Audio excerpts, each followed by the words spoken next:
Hello, ladies and gentlemen. Welcome back to the Charles in Charge Cowboy Sports Report. It is Friday, November 16th, 2023, about 8:30 Central Time, 8:30 p.m. Central Time, my time. This is a pregame show for the Panthers game in Charlotte, North Carolina, with a few little other spices thrown in there to talk about. I'm not going to have this be a 40, 50 minute video. I see people having better success when their videos are about 20 minutes. Mike Fisher can go on for 40 minutes because he works at the Star and he's, very good at this. My channel's still young and growing, guys. If you're watching this episode, it is free. I implore you, please hit that red subscribe button. It costs you nothing. It's a free investment on your part because I guarantee you in time, this show will develop into one of the shows that you look forward to watching. Just like Law Nation. If you like his show, I love his show. I love to call in on his show.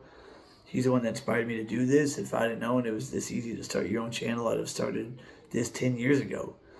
I've been a Cowboy fanatic since I was 6 years old. Super Bowl 28 was my first game. Please hit that red subscribe button. I implore you, y'all, my brothers and sisters that bleed the same blood I blew. I do blue and silver. Please help me get to 500 first, then to 1,000. And after that, when I hit 1,000, this channel will take off exponentially. I'll get a mic, studio equipment, sound bites, computer just for this, for film and graphics, and a call-in line. So when I do live shows and actually have a group of people, y'all can call in. That is key for a live show, I believe, is a call-in line. I got some good meat to get into real quick. Last thing, I see smaller content creators that can edit on their iPhone. It's just me and my Galaxy right now. They just have their Cash App name on the bottom of the screen. They haven't even reached 500 to monetize yet. I've said this before the season started. Nobody's done it yet. If people start to donate seriously to this channel, and all proceeds will go to building the channel, which is equipment, and equipment costs money, the top 3 donators will get following prizes. First place will get playoff tickets, not a lie, playoff tickets, maximum 3 persons, medium deck, 50-yard line, home or away, doesn't matter. Second place will be 2 jerseys of your choice, any way, shape, or form. Third place, an Emmitt Smith Rookie of the Year card, most likely autographed by that time. If you're second place and you'd rather have the Emmitt Smith Rookie of the Year card, then you can pull rank and then give the jerseys to the third place person. But that's if, people start to donate seriously. I haven't had one yet. Maybe I just need to get to 500 first. I don't know. But if y'all do that, that'll be it. And if y'all do, let me know in the chat it was you and how much, so I keep a log. It's in every chat, my Cash App name, and all the information, blah, blah, blah. This seems to work for Mike Fisher, guys. I love the fish. Used to read the Star Telegram columns when I was a kid. On the count of 3, guys, if y'all not subscribed, if y'all can hit that sub button in unison on the count of 3, I don't have a bell, but I'll just tap. 1, 2, 3, boom, subscribe. If you hit it, you're a real one, and I love you for it. Like he says, thumbs up, that like button. Basically gets your video viewed more. If y'all can hit that like button on the count of 3, guys, all together. 1, 2, 3, boom. If you did it, you're a real one, and I love you for it. Now let's get into it. Week 11 is upon us, and we are on the road where we have struggled. Our last, 13 road games, we are 5-8. Dating back to at Philly, week 6 of last season. Dating back to week 6 of last season to now, we are 5-8 on the road. That's not very good. We are 12-0 at home in the last 12. Now, winning this game against Carolina will make us 6-8 in our last 14 on the road. Getting us closer to 500. On the road, we seem to struggle. Arizona was on the road. I know we lost Diggs during the practice on Thursday that week, and we came in with Truma Doga at left tackle, Brock Hoffman at center, TJ Bass at right guard, and Tyler Smith playing his first ever game at left guard in an NFL game. So our offensive line was in shambles, and we were missing our best defensive back. And no excuses. Everybody plays with injuries. Kyler Murray, their starting quarterback, was out, because he tore his ACL the year before. Joshua Dobbs was playing. Dobbs is a good quarterback. Has Minnesota. That looks like the smartest trade before the deadline. Kevin O'Connell trading for Joshua Dobbs since Kirk Cousins tore his ACL, and they have reeled off 5 in a row. 3 with Kirk, and Dobbs has won his first 2. He's been there not even 2 weeks, just about. So, shit, that threw me off of what the hell I was about to get into. Yeah, point is, road games are tough for us. We lose on the road against Arizona. We go to San Fran. It's 14-0. We throw a touchdown pass to Turpin, pull within 7, thinking it might be a game, but that's still when Mike McCarthy is coaching scared, coaching not to lose. The wheels fall off, 42-10. On the road at Philly, we outplayed the Eagles. Dak Prescott was a better quarterback on that day, better than Jalen Hurts, and we still don't pull out that win. We had multiple chances to do it, even towards the very end of the game, but we don't do it on the road. If that game was at AT&T Stadium, you could bet your last dollar we'd have won that game. So we need to get this road monkey off of our back. Going to Carolina, people have teams have get right games. This could help be a road get right game. It's Carolina, we know. They've won 1 game. They are 1-8. Yeah, 1-8. Worst record in the NFL. Bryce Young at quarterback, first overall pick. Looks like C.J. Stroud was the better of the 2. The Texans are probably sending Carolina a thank you postcard for taking Bryce Young and leaving them with C.J. Stroud because they were the top 2 quarterbacks in the draft, and Texans were going to wind up with one of the 2. If Carolina would have took Stroud, they'd have taken Young. But who knows, if Bryce Young was with Houston, maybe he'd be balling too. I mean, better support cast, better coach.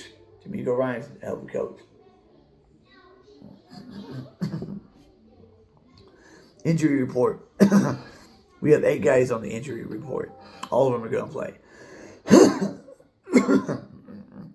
All of them are healthy. Rico Dowdle, Felipe Falco Jr., who will be a healthy scratch. Jordan Lewis had, a little neck injury during the game against the Giants. He's fine. Osadigizua hamstring, he's fine. Jalen Tolbert knees, he's fine.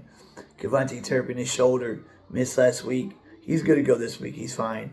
And Tyron Smith was on the injury report because they just rest him now. They finally got smart and was like, this man don't need to really practice. Let's rest him during practice. Let him get his rest. Let him get his walkthroughs in.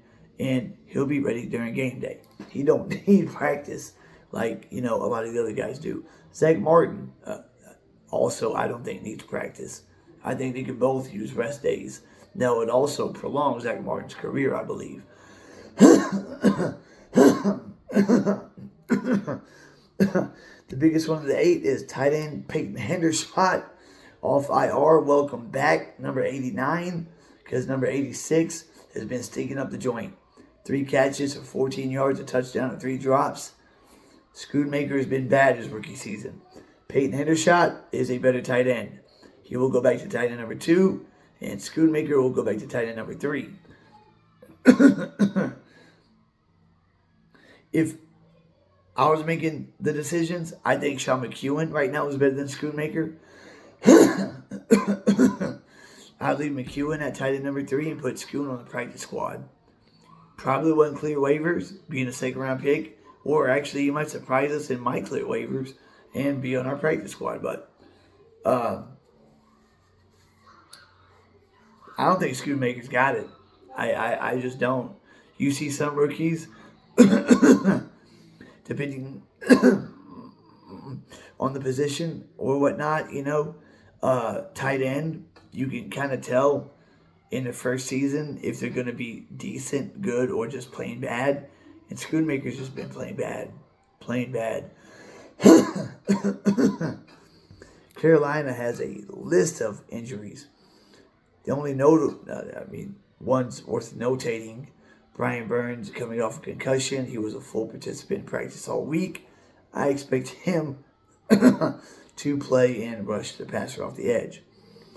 Cornerback, and this is what they haven't really mentioned on the talk shows. Cornerback C.J. Henderson, concussion, he is ruled out for the game.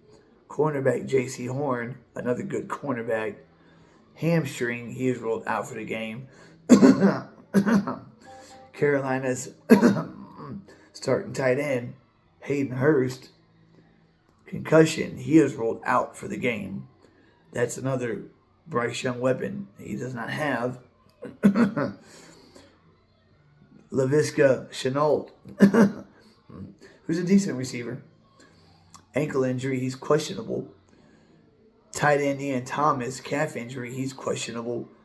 Those two guys could be weapons for Bryce Young that might not play. And safety Xavier Woods, thigh injury, questionable. Ex-Cowboy. Keys to victory, pretty simple. I don't believe this is going to be a trap game like Arizona. Josh Dobbs is very good at what he does. Arizona caught us on a bad week. We thought, with the injuries that we had, that we could still roll into Arizona and dominate. And we got in the red zone 4 times in the second half. And came away with minimal points. We could have easily won that game by 2 scores, but that's when our red zone woes were really, really kicking up dust. Apologize for my cough. It connects to my Tourette's. I work on that. I do the best I can. When the show gets bigger and better, I'll have that more under control. Keys of victory, fast start. Get a fast start. Get on the board first. Hell, maybe not even defer. Maybe receive if you win the toss. Go down there, get 7. Off the get. Stop the run. They signed Miles Sanders in the offseason, but they seem to use Chuba Hubbard as their number 1, opposed to Miles Sanders, which I don't understand that. Stop the run, which we've been doing very good. Terrorize rookie quarterback Bryce Young. And just get out of there healthy. Get out of there with no injuries. The 2 position groups that we cannot afford an injury is offensive line and cornerback. That's why at the trade deadline, I wanted Jalen Johnson because he would have, he's a good corner. Playing shutdown on the outside. Bland could have been back on the inside. And we would have had depth. Jordan Lewis would be cornerback number 4. Eric Scott Jr., who we traded a 5th next year to trade up, first pick of the 6th round to get, has not seen a snap yet. Maybe he's just being redshirted. I don't know. I'd like to see Eric Scott in a game like this. Activate him for a game like this. See what he's got. Throw him out there. If he's bad, then pull him. But I want to see what Eric Scott Jr. has. He's got the size and the intangibles, and looks like he can be something special. But those are the keys of victory. Very simple. Fast start, stop the run, terrorize Bryce Young, get out of there healthy. We know our offense is going to do what they're going to do. Carolina's letting up on average like 28 points a game. So we've got the 3rd highest point differential in the league. What we want to see Brandon Cooks get another 100-yard game. Back-to-back 100-yard games. Brandon Cooks can get another 100-yard game.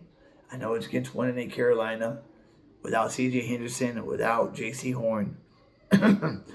It's a fact of us starting to work him into the system and figuring out how to get him involved. And him and Dak getting more and more comfortable with each other. If Brandon Cooks can have another 150-yard plus game, that would be amazing. Want to see that? We want to see a good run game We want to see Pollard hit 100 yards on the ground for the first time this year. Say Rico maybe get 70. Dominant ground game, run the ball at will.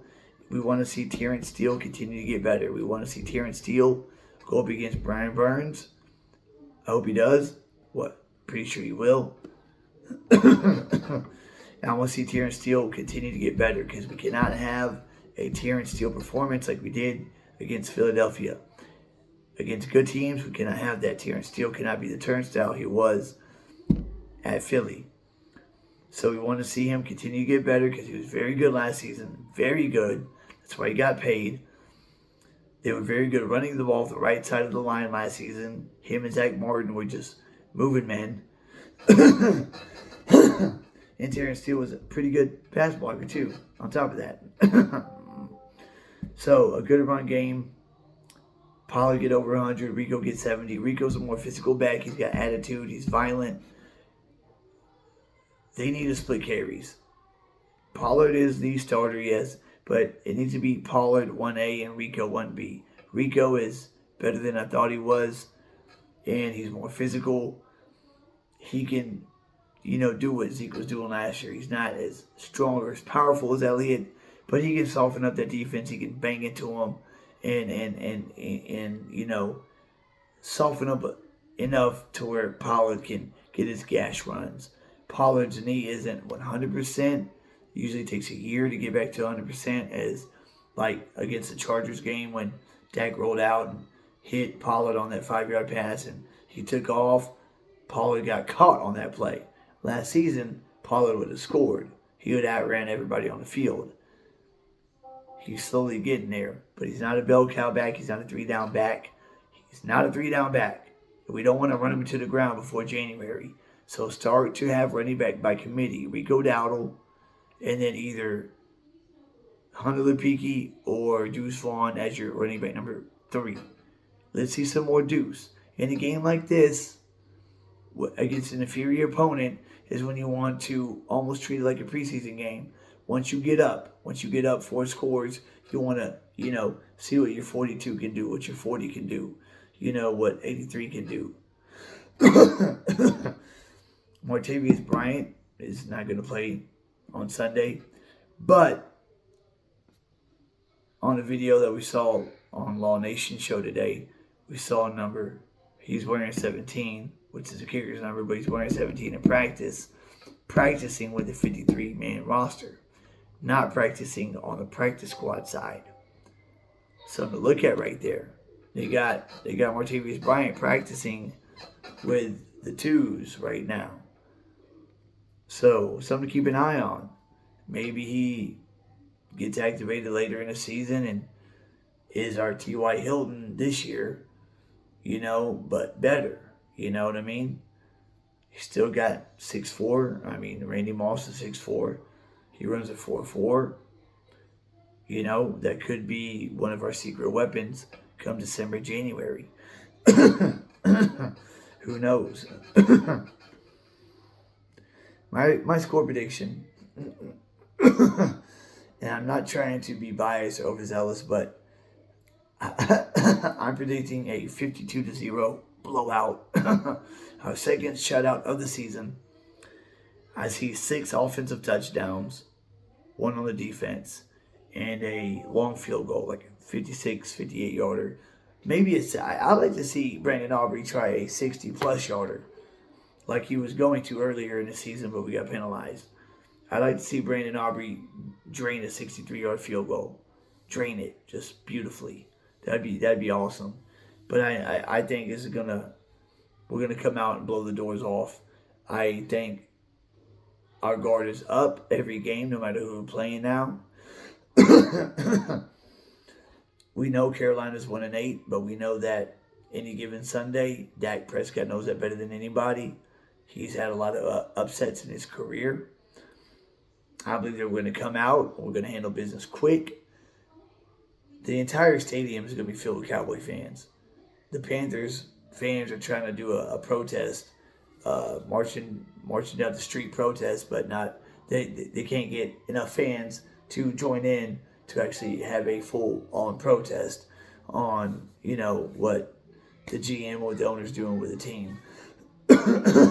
So it's going to be an away game, but with like a home crowd.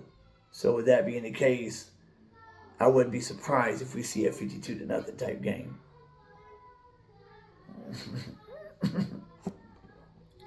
Offense can't move the ball.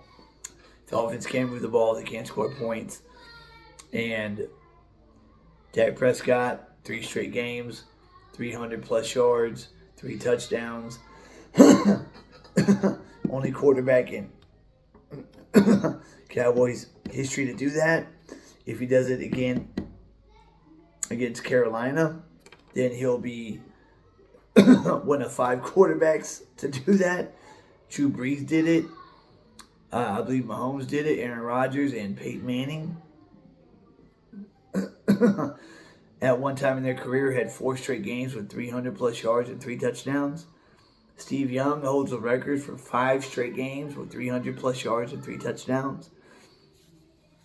CeeDee Lamb's already broken the record with 3 straight games of 10-plus catches, 150-plus yards. I believe he gets that again here in Carolina. But in the halfway through the third quarter, when the game's already out of reach, you bench the starters. CeeDee Lamb is the key to this offense. I know Dak Prescott's playing out of his mind, but CeeDee Lamb is coming into his own like I've never seen. Like,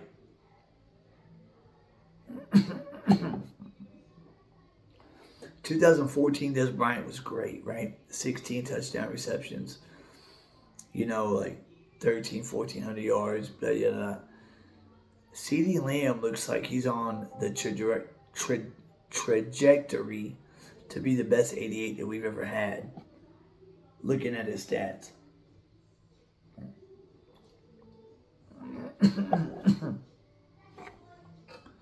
He's on pace to have over 1,800 receiving yards this season. So, he is very important. Handle business, get up on top early, end the game by halftime, come out in the third quarter, run a series or 2, and bench the starters on offense. In defense, bench your important guys. Bench Gilmore, Bland,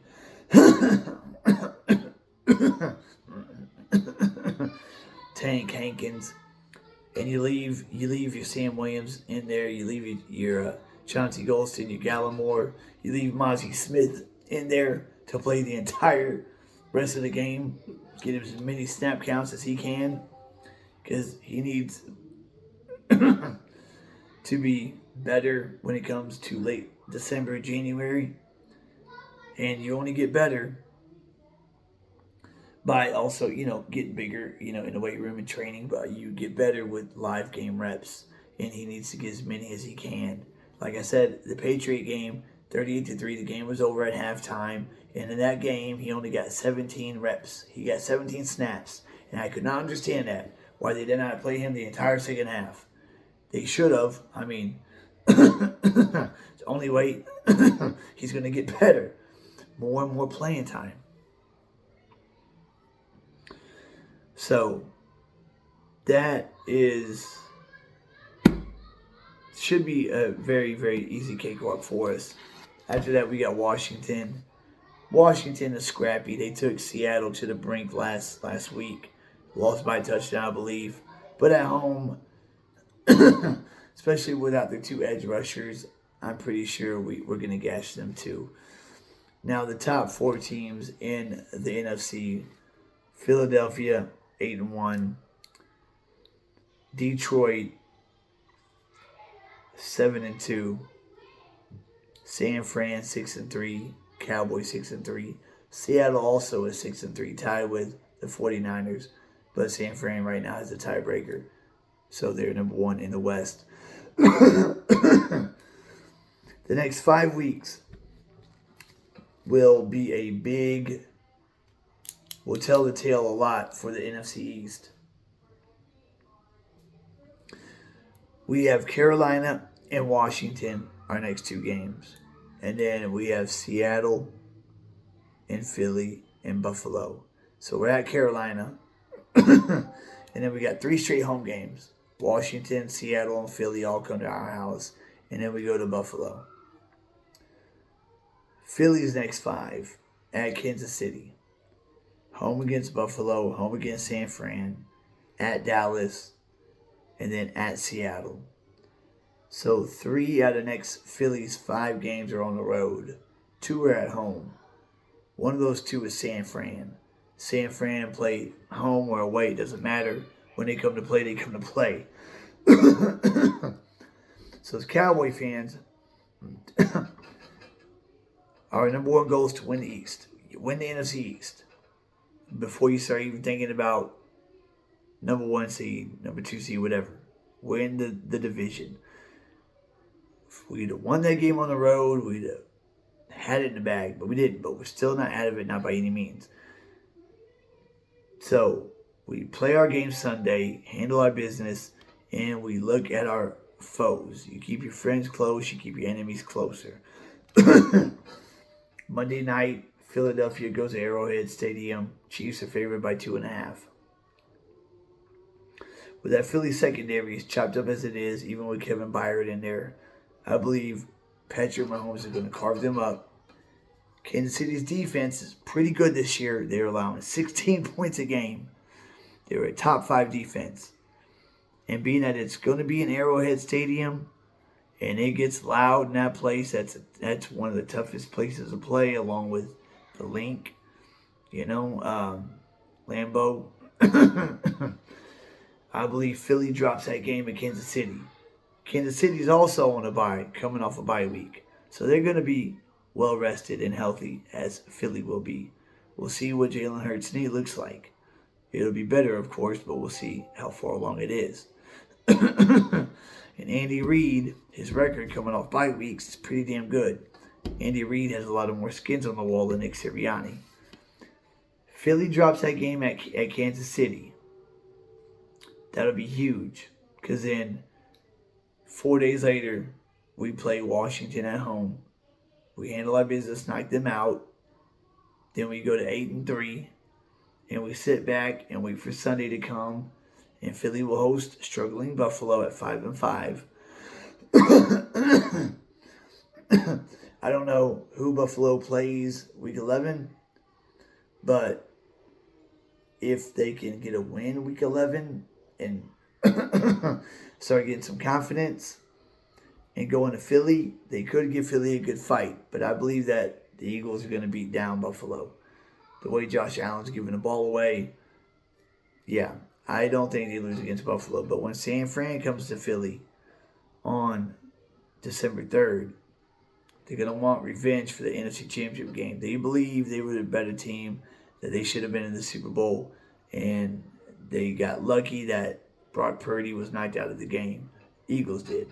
And they want to show Philly what they're about. I believe the Eagles dropped that game against the Niners. Eagles have been eking out wins all season. Tight wins all season. And not against quality opponents. Their tight wins have been against, Washington, New England, teams like that. They played Miami, yes, but they played a hamstrung Miami, missing 3 All-Pros, and 3 starters on the offensive line. Your 2 All-Pro cornerbacks are out, Howard and Ramsey, who could have covered A.J. Brown, Devontae Smith. And you mentioned your All-Pro left tackle, Teron Armstead, your left guard, Isaiah Wynn, and your center, Connor Williams. And Jalen Waddle missed half the game also. And he's the one that really helped stir the pot when, him and Tyreek Hill on the field at the same time. So they beat a hamstrung Miami team who was in the game, late in the game, until Tua throws a lobbed bad pass into the hands of Darius Slay. They were about to tie it up. I think Philadelphia loses 2 of the next 3 coming out of the bye, which would put them at 9-3. I believe we beat Washington. The following Thursday, Seattle comes to our house, and I believe we give them a whooping. And Seattle should be, we'll give them 1 loss, 2 wins. They should be 8-4. 1, 2. They should be 7. We'll say they're 7-4 at that time. They could be 8-3.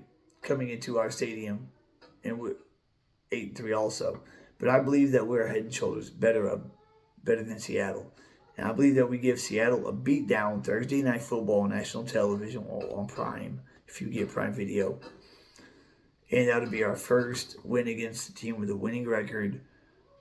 We'll get partial credit for it because they're going to say, well, it's just the Seahawks. You know, they're not really a top contender. They're a young team on the way up. Geno Smith's their quarterback, not a top 10 quarterback. They've got a lot of good young rookies. Jackson Smith and the JSN, Devin Witherspoon, blah, blah, blah, blah, blah. We're going to give it to Seattle. And then December 10th, Philly is going to come into AT&T Stadium with the same record as us, 9-3. Only way we win the division, like I keep saying, is we have to have a better record than Philly. We cannot have the same record as them because they have all the tiebreakers. All the tiebreakers. Unless they somehow lose against the Giants in one of the 2 games they play against the Giants. Unless that happens, they will own all the tiebreakers. Because it's head-to-head. If we split, that's a split. Division, we're both 5-1. And then NFC, they have no NFC losses so far. We have 3. That'll be it. Hold on one second, guys. What is it, Mary? Does it say you're pregnant? It has 2 lines. Does it say you're pregnant? Yes. Okay, guys, I think we might be pregnant with our last child. That is to be continued there. I need to wrap this up real quick. So, I believe December 10th we'll both be 9-3. Philadelphia's going to come into our house. We will win that game. It'll be a hard-fought game like it was in the first one, 28-23. But instead of us losing the game like we did at Philly, we're going to beat them and not make the same mistakes we did in the first game. The ball bounced their way a lot. They had 3 fumbles. We didn't recover any of them. I believe that we'll beat Philadelphia by at least 7 points at our house. 10-3, make them 9-4. Then they have one more tough game after that. They go to Seattle. We go to Buffalo. Now, if we take the lead on the East after December 10th and we're 10-3 and they're 9-4, then we got to keep it up. We got to go to Buffalo, handle business, and we got to hope that when they go to Seattle, Philadelphia, that they drop it at Seattle. That DK Metcalf is 100% ready to go. Tyler Lockett, Jackson Smith, Najigba, and that offense is ready to gut that Philly secondary. You want to talk about a team that can gut that secondary? Seattle is a team that can do that with that receiving power that they have. And Devin Witherspoon, along with that Woolen, the other corner that they had last season, 2 good young corners to handle them receivers. If Philly were to drop that game, we're just saying, if they were to, it's on the road, and that drops them to 9-5, and we beat Buffalo, go to 11-3, that gives us a 2-game cushion with 3 games left in the season. NFC East is not out of our range. I believe we beat Carolina, beat Washington, beat Seattle, go to 9-3. I believe we beat Philadelphia, go to 10-3. I believe we go to Buffalo, take the ball away from Josh Allen 4 times, beat Buffalo, go to 11-3. I believe we go to Miami, say it's a narrow loss against Miami. That'd be our 4th loss. So 11-4. Then we have Detroit at home, and I believe that we're going to show the world that we are better than the Lions, especially at home. We beat them probably by 7 points, 10 points, 12-4, and then at Washington, if the division is on the stake, is on the line, we play them for real and, take them to the woodshed. Finish 13-4. The way our offense is ascending, our offense is getting better every game. Mike McCarthy was not wrong for letting Kellen Moore go. As we see, Kellen Moore was not, the only reason why our offense was so good. Our offense is still putting up big points now. But except right now it's getting better. We're starting to figure things out. We're starting to, we're putting it together as we're moving along. We're building the boat in the water. We get Brandon Cooks involved. If we finally find his niche in this offense and he becomes a target and a weapon that we start to use every game, and teams have to really game plan against him, CeeDee Lamb and Brandon Cooks could be the most dangerous 1-2 punch in the league, along with A.J. Brown, Devontae Smith, and Tyreek Hill and Jalen Waddle. Up to that. And then Michael Gallup gets over that mental block that he has and can be the X receiver and go up and make those big plays, like those 2 plays he made against the Giants. Against the Giants, he didn't play that much, and then when they put him out on the field, it was running plays. He did a lot of blocking, and then the 2 targets that they gave him were 2 deep shots, and he took advantage of them, caught both of them, went for a touchdown. And our defense is a good defense and will continue to get better throughout the season. There's a lot to be excited about, guys. San Fran, they end the season. They got Tampa Bay this Sunday. They're 11.5 point favorites. Then they have their little gauntlet. 1, 2, 3, 4, 5. 4 out of the next 5 games after this week. 4 out of the next 5. Pretty tough. They go to Seattle, divisional rival. Then they go to Philly, which I believe they will beat Philly. Then after that, they host Seattle. Then they have a small break. They are at Arizona. And then they host Baltimore. Baltimore's rolling, and a lot of people think they're the best team in the league right now. Out of those 5 games, Seattle, Philly, Seattle, Arizona, Baltimore, I believe they could drop 2 of those. 1 against Seattle, 1 against the Ravens. Giving them 5 losses for the season. They could possibly drop 3, but I just don't see that. I mean, after the Ravens, they got Washington at Washington and the Rams at home. Washington could upset them. Washington is a scrappy team. And week 17, they could want to be playing spoiler. The biggest worrisome team is Detroit. They're 7-2 with the easiest schedule remaining. They have had an easy schedule all year. They have Chicago this week, 3-7 Bears, 7.5 point favorites. Next week they have Green Bay at home, 3-6 Green Bay. The only teams that seem to be tough is week 13 at New Orleans, who is 5-5. New Orleans could give them some trouble.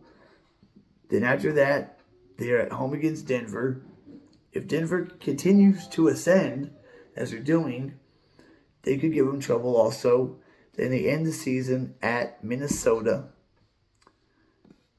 at Dallas, and then at home against Minnesota. Minnesota 6-4, Cowboys are 6-3.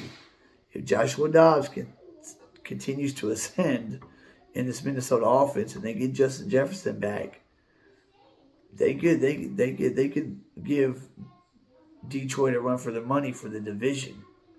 Not just trying to make a wild card spot, but for the division. So we have a very exciting November and December coming up, guys. I mean, top 4 teams in the NFC. I just broke it down for you. Right now, the Saints are on top of the NFC South at 5-5. Just like last year's NFC South champion will be one and done in the wild card round, most likely. The 5 seed will play the winner of the NFC South, which I hope that's not us again. I hope we're not the 5 seed. Go to New Orleans, wax them, and then, you know, if that is the case, then I don't want to go to San Francisco. I'd rather go to Detroit. Let us go to Detroit.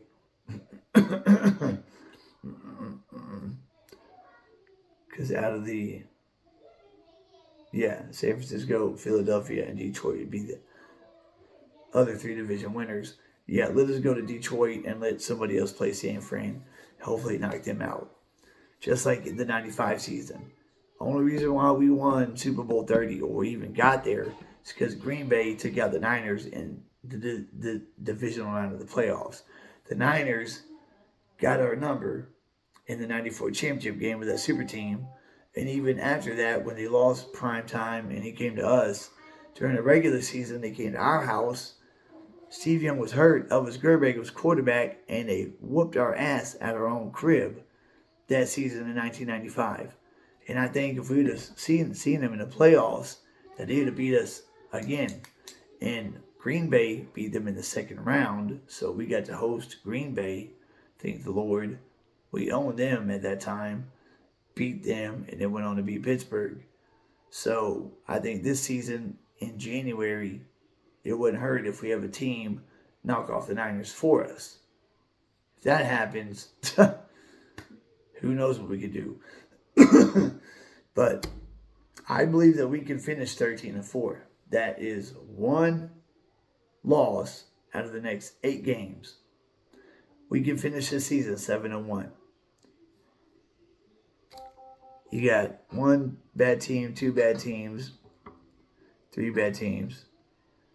So 3 bad teams, 5 good teams. The 5 good teams: 6-3 Seattle, 8-1 Philly, 5-5 Buffalo. Good or bad, we don't know. That's a question mark. 6-3 Miami, 7-2 Detroit. I believe if we go 7-1 the last 8 games of this season, that we will win the division and have a good shot at that 1 seed. And I believe we can do it because we're getting better by the week.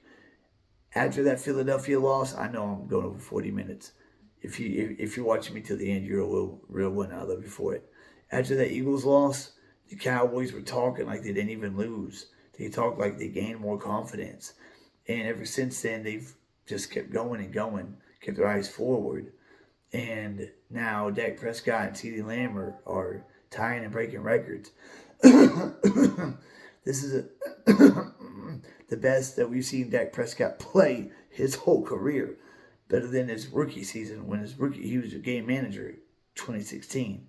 This is the best that we've seen Dak Prescott play in his whole career. Sometimes it takes quarterbacks, till their 8th or 9th season to really get over that hump, come into their own. I continue to make this comparison to Peyton Manning, not comparing their skill sets at all, because Peyton Manning, Dak does not hold a candle to 18. In my opinion, 18 is the best quarterback to ever play the game. He just didn't play for the Patriots. But Peyton Manning was great during the regular season. Besides his rookie year, after, starting his second year on, regular season, he was dynamite. In the playoffs, he couldn't get it done. And the narrative on him was he's great in the regular season. He puts up a lot of points, but he can't get it done in January. Same narrative Dak has. Peyton Manning went to 1 NFC championship in 2003. He made it to 1 in 2003. Lost to New England, 14-24. New England goes on to the Super Bowl in Houston to beat Carolina in that thriller. But other than that championship game run, Peyton Manning's first 8 seasons was either one and done or got to the second round and got knocked out, just like Dak Prescott. And then in 2004, Peyton Manning breaks the passing touchdown record of 49, and the wild card round, they play Denver and they rout them like 49-7, and they go to New England and the narrative of the game is, can anyone stop Peyton? Because that offense was breaking records that year in 2004. And they go to the Patriots, the divisional round, and they lose 3-20. They don't even get in the end zone. They get one field goal after scoring all them points, 49 touchdown passes, 3-20. And everyone's like, what the hell was that? That's Peyton Manning choking in the playoffs again. And he had lost against New England in the playoffs the year before that also. That Patriot defense stifled them in 03 and really stifled them in 04 in the divisional round whenever he was playing at his highest peak at the time. 3 points they allowed. Just like San Fran shut us down in 2021 and last season. And then 2005, they go, 14-2 or 15-1, get the number 1 seed. Everyone's talking Super Bowl. Their first playoff game, Pittsburgh comes into the RCA Dome. I believe that's what it was called back in 05. And upset New England. Upset Indianapolis. And beat them 21-18, I believe. And then after that, everybody was really, Peyton can't get it done in January. He just can't. He's one of those quarterbacks, Weeks 1 through 17, he's amazing. Come January, he can't do it. And the thing was that he only put up 18 points in that playoff game. But the next season, he started to get over that hump. They were a wild card team. They won the wild card game. And then divisional round, they go to Baltimore. And they have a slugfest. They win 15-6. No touchdown scored, all field goals. They're a wild card team, so was the Patriots. And they meet in the championship game again. New England comes to Indianapolis. And off the cuff, they're down 21-3. And Peyton Manning puts on his big boy pants and leads one of the greatest comebacks in playoff history to beat New England. And they go to the Super Bowl. Play Chicago. Opening kickoff. Devin Hester takes the ball to the house. They're down 7-0 just like that. But Colts rally back and they win it all in Peyton's 9th season. And then that narrative was no longer there. Dak Prescott, if he puts together 2 or 3 more games like he has in the last 3 or 4, he's going to be in the MVP conversation firmly. Especially if he plays really good against Seattle, who has big, long, physical cornerbacks who can cover very well with CeeDee Lamb, Brandon Cooks, Gallup, Tolbert, Turpin, Jake Ferguson, don't forget about him. Travis Kelce Jr. is what I call him. So, and our special teams, don't forget that. We have a very special team unit. Our kicker looks like Justin Tucker Jr. We have the best special teams coordinator in the game. We have a great kicker, a great return man. We block. We can get to the punter. We can get to the field goal kicker. Our defense is pretty good, opportunistic. Deron Bland could get 11 interceptions this season like Trayvon Diggs did in 2021. Bland looks just like Diggs did in his second year. He does. Just a replica of it, except Diggs did not have 3 touchdowns. Bland got another interception last week. I wouldn't be surprised if he gets one this week. And I think that defensive touchdown that we get, that I predict, will be a Bland pick 6. And look for Michael Parsons to get a few sacks. He'll die trying, that's for damn sure, because he wants to get to that quarterback. Keep God first and foremost. He comes before everything, guys, even this. Seek him and his righteousness and all these everything else will be added unto you guys. I am a living testimony of that. We all go through trials and tribulations. But no matter what, he will never leave you nor forsake you. If you have any questions about the Lord or Jesus, do not hesitate to ask me. That's why I'm on this earth. Enjoy your weekend, Cowboy Nation. Enjoy the holiday weekend. I will catch up with y'all right after the Panther game with a quick post game, move on and then look up to see what we have with Washington. And then Monday night, I'll see you on Monday night also after the Eagle Chiefs game. The Eagle Chiefs game, I believe that game right there will decide whether we have a shot to win the East or not. If Philly beats Kansas City, I think our chances go very slim. But if Kansas City beats Philadelphia, I think our chances jump up considerably. Considerably. Especially if San Fran waxes Tampa Bay and then waxes Seattle before they go to Philadelphia and are playing at their top level like they can play. We need Philly to lose 2 out of the next 3. And I believe that can happen. Alright guys, please subscribe, like, and share. I cannot reiterate that enough. Hit that red subscribe button. It is free. It costs you nothing, guys. Please hit that red subscribe button. Share this content, guys. And please like the video. Comment in the comment section. Let me know your opinion, what you think. Let me know if you think we have a good shot at winning the East. Or give me your prediction of what seed you think that we'll wind up getting after week 18. Will it be the 1, the 2, the 5, the 6, the 3? And your record prediction now. Your record prediction now. My record prediction before the season was 14-3. It is no longer that now. It's 13-4. Just because of what I've seen from this offense evolving and getting better week by week. Now it looks like we don't regret letting Kellen Moore go after all. Mike McCarthy is getting this offense live. And with a live offense and a good defense, it's a scary combination. All right, guys. I'll see y'all soon. Have a good weekend. Be safe. God bless. I love you. Love each and every one of y'all guys. Charles in Charge is out.